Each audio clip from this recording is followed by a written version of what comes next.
Hi guys, welcome back to my YouTube channel. അപ്പോൾ ഇന്നത്തെ വീഡിയോയിലോട്ട് നിങ്ങൾക്ക് എല്ലാവർക്കും സ്വാഗതം. അപ്പോൾ വീഡിയോ എന്താണെന്ന് വെച്ച് കഴിഞ്ഞാൽ നമ്മുടെ റിജോ ചേട്ടൻ വരുന്നുണ്ട് കേട്ടോ. അപ്പോൾ നമ്മൾ എയർപോർട്ടിലോട്ടാണ് ആളെ കൂട്ടിക്കൊണ്ടുവരാൻ പോവുകയാണ് ഗൈസ്. അപ്പോൾ ഇത് നമ്മുടെ അപ്പുകൂട്ടൻ ഇവിടെ ഇരിക്കുന്നുണ്ട്. അപ്പുകൂട്ടൻ ചെറിയൊരു ജലദോഷമൊക്കെ ഉണ്ട് കേട്ടോ. പിന്നെ നമ്മൾ മുകേഷ് ചേട്ടൻ്റെ കൂടെയാണ് പോകുന്നത് കേട്ടോ. മുകേഷ് ചേട്ടൻ്റെ ഭാര്യയും പിള്ളേരൊക്കെ ഉണ്ട് കേട്ടോ. അപ്പോൾ ഞങ്ങൾ എല്ലാവരും കൂട്ടിയിട്ട് അങ്ങോട്ട് പോകാമെന്ന് വിചാരിച്ചു. ടൈം ഏകദേശം രാത്രി ഒരു 8 മണി 8:30 ആ ഒരു ടൈം ആയിട്ടുണ്ടായിരുന്നു കേട്ടോ. അപ്പോൾ ആളവിടെ അറിയിച്ചിരുന്നത് ഏകദേശം ഒരു 9:30 ആ ഒരു ടൈമിലായിരിക്കും. സോ ഞങ്ങൾ നേരത്തെ പോയിട്ട് വേറെ ഒന്നുകൊണ്ടല്ല, മഴയാണ്. ഒന്നാമത്തെ ദിവസം ഫുള്ള് മഴയായിരുന്നു കേട്ടോ. അപ്പോൾ പതുക്കെയല്ലേ പോകാൻ പറ്റുള്ളൂ.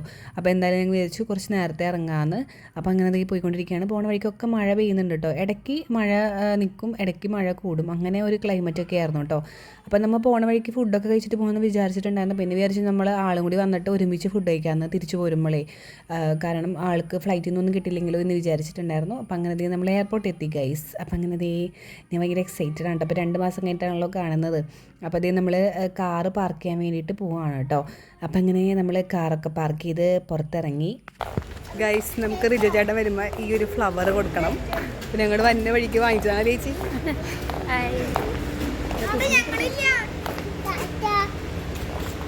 ഞാൻ വീഡിയോ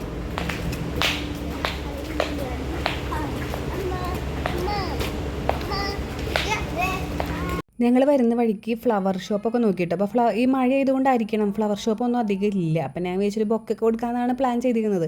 പിന്നെ നോക്കിയപ്പോൾ ഒന്നുമില്ല ഗൈസ്. പിന്നെ ഒരു കടയിലൊക്കെ കയറിയിട്ട് ഒരു റോസിൻ്റെ ഒരു ആർട്ടിഫിഷ്യൽ ഫ്ലവർ വാങ്ങിച്ചു കേട്ടോ. അതെങ്കിലും കിട്ടിയല്ലോ എന്ന് വിചാരിച്ച് സമാധാനം സമൃദ്ധി അടഞ്ഞിരിക്കുകയാണ്.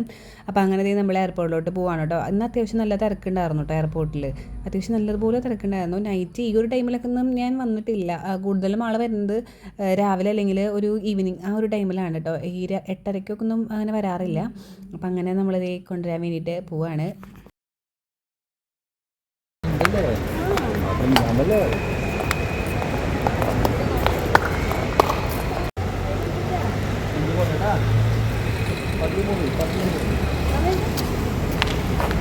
ഞാനിങ്ങനെ ഇടയ്ക്കിടയ്ക്കിട്ട് ഈ ഗ്ലാസ്സിൽ കൂടെ ഉള്ളിലോട്ട് നോക്കിക്കൊണ്ടിരിക്കും കേട്ടോ. കാരണം വരുമ്പോൾ കാണാൻ പറ്റുമല്ലോ, നമ്മുടെ ലഗേജൊക്കെ പിക്ക് ചെയ്യാൻ വരുന്നത് ഈ ഒരു സൈഡിലാണല്ലോ. അപ്പോൾ ഞാനിങ്ങനെ ഇടയ്ക്കിടയ്ക്ക് നോക്കും. പക്ഷേ നല്ലതുപോലെ ലേറ്റ് ആയിട്ടുണ്ടായിരുന്നു കേട്ടോ. ഏകദേശം ഒരു മണിക്കൂർ ഞങ്ങളവിടെ പോസ്റ്റ് ആയിട്ടുണ്ടായിരുന്നു. കാരണം ഒരു 3-4 ഫ്ലൈറ്റ് ഒരുമിച്ച് വന്നിട്ടുണ്ടായിരുന്നു കേട്ടോ. അപ്പോൾ നല്ല ഇമിഗ്രേഷൻ ടൈറ്റ് ആയിരുന്നു. അത്യാവശ്യം നല്ല ക്യൂ ഉണ്ടായിരുന്നു. ആളെ ആളെന്നെ വിളിക്കുന്നുണ്ട് കേട്ടോ. അപ്പോൾ അത്യാവശ്യം നല്ലതുപോലെ ക്യൂ ഉണ്ട്. ഒരു 10-50 പേര് ഫ്രണ്ടിലുണ്ട് ഇമിഗ്രേഷൻ എന്ന് പറഞ്ഞിട്ട്. ഭയങ്കര സ്ലോ ആയിരുന്നു എന്നൊക്കെ പറഞ്ഞ് ഞങ്ങൾ 1 മണിക്കൂർ അവിടെ പോസ്റ്റ് ആയി ഗൈസ്. അപ്പൂസിനെ മെയിൻറ്റെയിൻ ചെയ്യാനായിട്ട് പാട്. അവനാണെങ്കിൽ അങ്ങോട്ടും ഇങ്ങോട്ടൊക്കെ ഓടിക്കളയാണ്. പിന്നെ വണ്ടികളൊക്കെ വരുന്നുണ്ടല്ലോ, അതുകൊണ്ട് എനിക്കൊരു ടെൻഷനായിരുന്നു. പിന്നെ ചെറിയൊരു വയ്യായും അവനുണ്ട് കേട്ടോ. അപ്പോൾ അങ്ങനെ ചേട്ടന്മാർ അവനെ ഇങ്ങനെ പിടിച്ചുകൊണ്ടൊക്കെ നടക്കുന്നുണ്ട്. എന്നാലും എനിക്കൊരു ടെൻഷനായിരുന്നു, കാരണം അവനെ ഓടിക്കളയും. നമുക്ക് ഓടാനും പറ്റുന്നില്ല ഗൈസ്. തെന്നി വീണ് ചെരുപ്പിട്ടിട്ട്. എനിക്കതാണ് പേടി. നമ്മൾ അവൻ്റെ പിന്നാലെ ഓടുമ്പോഴേ നമ്മൾ വീഴും. അവൻ വീഴില്ല, പക്ഷെ നമ്മൾ വീഴും. അപ്പോൾ അങ്ങനെ നമ്മൾ കാത്ത് നിന്ന് റിജു ചേട്ടൻ പറഞ്ഞു ഇമിഗ്രേഷനിൽ ഒരു 10 പേരും കൂടി ഉണ്ടെന്ന്. ഞാൻ ഇടയ്ക്കിടയ്ക്ക് വിളിച്ചുകൊണ്ടിരിക്കുകയായിരുന്നു കേട്ടോ, കഴിഞ്ഞു എന്നൊക്കെ അറിയാൻ വേണ്ടിയിട്ട്. അപ്പോൾ ഒരു 10 പേരും കൂടി ഇനി ഫ്രണ്ടിൽ നിൽക്കുന്നുണ്ടെന്നാണ് ആൾ പറഞ്ഞത്. അപ്പോൾ അങ്ങനെ ഗൈസ് നമ്മൾ കുറേ ഫോട്ടോസൊക്കെ എടുത്തിട്ടുണ്ടായിരുന്നു കേട്ടോ. കുറേ നേരം അവിടെ വെറുതെ ഇരിക്കുകയാണല്ലോ. അപ്പോൾ കുറേ പട്ടിഷ പോലെ കാണിക്കുന്നുണ്ടായിരുന്നു. പിന്നെ കുറച്ചേരം അങ്ങോട്ട് നടക്കും, കുറച്ചേരം ഇങ്ങോട്ട് നടക്കും, അങ്ങനെയൊക്കെ തന്നെ കുറച്ചേരം പോസ്റ്റായി. പിന്നെ ഞങ്ങൾക്ക് അവിടെ ഒരു സംഭവം കിട്ടി ഗൈസ്. ഈ ഒരു സാധനം ഉണ്ടല്ലോ, ഈ ഒരു സാധനം എങ്ങനെ യൂസ് ചെയ്യേണ്ടതെന്ന് അറിയണ്ടായില്ല. അപ്പോൾ ഞങ്ങൾ വിശദമായിട്ട് അവിടെ നിന്ന് ഇങ്ങനെ പഠിക്കലും, പിന്നെ പഠിച്ച് കഴിഞ്ഞപ്പോൾ പിന്നെ ഫുൾ ടൈം ഓരോ സാധനങ്ങൾ വാങ്ങിക്കില്ലായി. ഞങ്ങൾക്കൊരു ഹരമായി മാറി. ഫുൾ ടൈം അതിലിങ്ങനെ ചെയ്ത്. ചേട്ടനാണ് കേട്ടോ, മുകേഷ് ചേട്ടനാണ് അതിൻ്റെ ആൾ പിന്നെ ഇങ്ങനെ ഓരോന്ന് ഇങ്ങനെ ഓർഡർ ചെയ്തുകൊണ്ടിരിക്കുകയായിരുന്നു കേട്ടോ. നമുക്ക് ഭയങ്കര രസം പോലെ ആയി. പിന്നെ കയ്യിൽ നിന്ന് കാശ് കൊണ്ട് നമ്മൾ അറിയില്ലല്ലോ, അങ്ങനെ ഒരു കാര്യമുണ്ട് കേട്ടോ. അപ്പോൾ അങ്ങനെ അപ്പൂസുട്ടിൻ്റെ ഒരു സ്പ്രൈറ്റ് പോലത്തെ കൊക്കക്കോള വേണമെന്ന് പറഞ്ഞിട്ട് അത് വാങ്ങിച്ചു കൊടുത്തു. അങ്ങനെ ഗൈസ് നമ്മളിത് കുറച്ചധികം നേരത്തെ കാത്തിരിപ്പിന് ശേഷം ഏട്ട വന്നേക്കാണ് കേട്ടോ. അതേ വരുന്നുണ്ട്. അപ്പോൾ ഈ മിററിൽ കൂടെ ഞാനിങ്ങനെ വീഡിയോ എടുക്കുന്നുണ്ട്. കുറച്ച് സൂം ചെയ്തിട്ടാണ് എടുക്കുന്നത്. അപ്പോൾ അങ്ങനെ ആൾ വന്നു.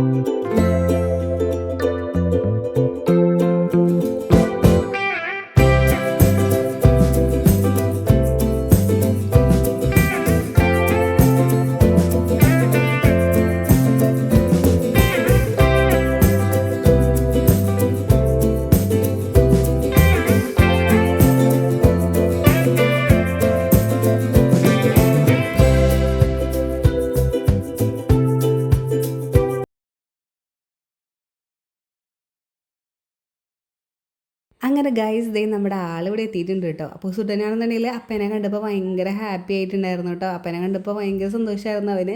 ഇപ്പോൾ ചെറിയൊരു നാണൊക്കെ വന്നിട്ട് ഇതിൻ്റെ തോളിൽ കിടക്കുകയാണ് കേട്ടോ. പിന്നെ റിജോ ചേട്ടൻ ലേറ്റ് ആയിട്ടാണ് എയർപോർട്ടിൽ നിന്ന് പുറത്തിറങ്ങിയത് കേട്ടോ.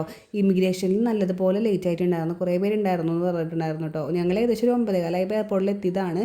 ഇമിഗ്രേഷൻ കഴിയാനായിട്ട് 10:45 ആ ഒരു ടൈം ആയിട്ടുണ്ടായിരുന്നു. അപ്പോൾ അത്ര നേരം ഞങ്ങളിവിടെ പോസ്റ്റ് ആയിട്ടുണ്ടായിരുന്നു ഗൈസ്, 1 മണിക്കൂർ പോസ്റ്റ് ആയിരുന്നു. പിന്നെ റിജോ ചേട്ടൻ ഈ പ്രാവശ്യം വന്നപ്പോൾ നല്ലതുപോലെ ക്ഷീണമുണ്ട് കേട്ടോ, ബോഡി ഭയങ്കര വീക്കാണ്. ആൾക്കിപ്പോൾ ഈ ഒരു മാസമായിട്ട് നൈറ്റ് ഡ്യൂട്ടിയാണ് കേട്ടോ. അപ്പോൾ നൈറ്റ് എന്തായാലും പോണത് കൊണ്ട് ഫുഡ് എന്തായാലും കഴിക്കില്ല എന്ന് എനിക്ക് നല്ലതുപോലെ അറിയാം. ഞാനവിടെ ഉള്ള 2 മാസം ഉണ്ടായിരുന്നപ്പോൾ ഫുഡ് പകലാണെന്നുണ്ടെങ്കിൽ ഡ്യൂട്ടി ഉണ്ടെന്നുണ്ടെങ്കിൽ കഴിക്കൽ കുറവാണ്. പിന്നെ നൈറ്റ് ആണെന്നുണ്ടെങ്കിൽ നമുക്കറിയാമല്ലോ കഴിക്കലൊക്കെ കുറവായിരിക്കുള്ളൂ. അപ്പോൾ എന്തായാലും നല്ലതുപോലെ ക്ഷീണമുണ്ട് ആൾക്ക്. ഞാൻ വന്നപ്പോൾ തന്നെ പറയായിരുന്നു. പിന്നെ ഞങ്ങൾ ഗൈസ് ഫുഡ് കഴിക്കാനായിട്ട് ഞങ്ങൾ ലാസ്റ്റ് കൊടുങ്ങല്ലൂർ വരെ എത്തേണ്ട അവസ്ഥ വന്നിട്ടുണ്ടായിരുന്നു ഗൈസ്. വേറെ ഒന്നും ഉണ്ടല്ല, ഞങ്ങൾ എയർപോർട്ടിൻ്റെ അവിടെ നിന്ന് പോകുന്നപ്പോൾ തുടങ്ങിയിട്ട് ചെറിയൊരു മഴയുണ്ടായിരുന്നു കേട്ടോ. അപ്പോൾ ഞങ്ങൾ വിചാരിച്ചു എയർപോർട്ടിൻ്റെ അവിടുത്തെ 2 കട ഞങ്ങൾ കണ്ടിട്ടുണ്ടായിരുന്നു. അപ്പോൾ അവിടെ കയറണ്ട, നെക്സ്റ്റ് കടയിൽ കയറാമെന്ന്. അങ്ങനെ അതേ ഞങ്ങൾ പറഞ്ഞ് ലാസ്റ്റ് എല്ലാ ഷോപ്പും ക്ലോസ് ആയി പോയി. ടൈമും ലേറ്റ് ആയിട്ടുണ്ടായിരുന്നു. പിന്നെ ചെറിയൊരു ചാറ്റൽ മഴ ഉണ്ടായിരുന്നു. ആ ഒരു മഴ കാരണമാണ് ഞങ്ങൾ പുറത്തിറങ്ങാനായിട്ട് കുറച്ച് മടിയായിരുന്നത്. പക്ഷേ പിന്നീട് അങ്ങോട്ട് എല്ലാ ഷോപ്പും ക്ലോസ് ആയിരുന്നു കേട്ടോ. പിന്നെ ഞങ്ങൾ വിളിച്ച് പണി കിട്ടിയിരുന്നു, കാരണം വീട്ടിൽ ഫുഡ് ഉണ്ടാക്കിയിട്ടില്ല.